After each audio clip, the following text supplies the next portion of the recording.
Assalamualaikum warahmatullahi wabarakatuh.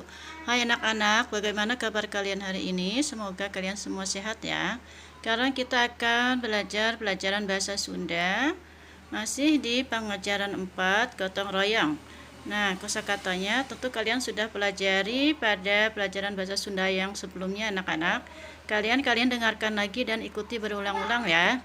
Ti artinya dari, ti dari. Ku artinya oleh, ku artinya oleh. Sapatu artinya sepatu, sapatu artinya sepatu. Anak manuk artinya anak burung, anak manuk artinya anak burung. Runtah artinya sampah, runtah artinya sampah. Pais lauk artinya ikan pepes, pais lauk artinya ikan pepes. Domba jalu artinya domba laki-laki, domba jalu artinya domba laki-laki.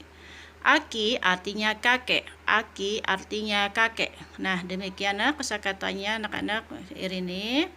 Untuk berikutnya, tugasnya adalah kalian tulis kosakata yang tadi beserta artinya ya anak-anak di buku tulis bahasa Sunda kalian.